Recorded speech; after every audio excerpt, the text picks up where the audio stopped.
শেষবেলায় মা বলবো মা জানে প্রতিটি বছর আমাদের সেই আশীর্বাদ নিয়ে জগতের কল্যাণের আশীর্বাদ নিয়ে যাতে মা আসে প্রতি বছর। আমাদের সেই শারদীয় দুর্গা মার উৎসব পূজা, আমাদের সেই প্রাচীন প্রথা, সেই সংস্কৃতি, আদি সংস্কৃতি অনুষ্ঠান, আদি সংস্কৃতি সেই দুর্গা পূজা, সেই পূজা আমাদের এখনও সনাতন ধর্মের যারা রয়েছি আমরা প্রত্যেক বছর সেই মায়ের আরাধনা করব, শক্তিকে আরাধনা করব জগতের মঙ্গলের জন্য এবং জগতের সেই কল্যাণের জন্য। আমাদের সেই দুর্গা মা উনি কী করেছেন, যখন সেই অসুররা সমস্ত পৃথিবীর দখলে ছিল এবং সেই অসুররা যখন সেই সমস্ত পৃথিবীর মানুষের উপর অত্যাচার করছিল, তখন সেই সমস্ত দেবতাগণ মিলে সে মায়ের আরাধনা করেছেন, সেই শক্তিকে আহ্বান জানিয়েছেন।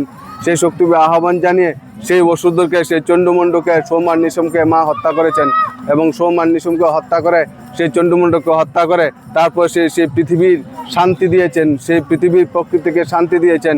সে আমাদের সেই জগদম্বা, সেই দেবী দুর্গা, সেই দেবী অম্বিকা মা, সেই অম্বিকা মা সে কাকে হত্যা করেছেন, সেই চণ্ডমুণ্ডকে হত্যা করেছেন এবং চণ্ডমুণ্ডকে হত্যা করে সেই মুন্ডুকে হত্যা করে সেই মাংস খেয়েছেন এবং সেই চণ্ডমুণ্ডু রক্ত দিয়ে মধুরা পান করেছেন। কিন্তু আমাদের মা কখনো কোনোদিন পশু পাখিকে বলি দেননি, পশু পাখিকে হত্যা করেননি।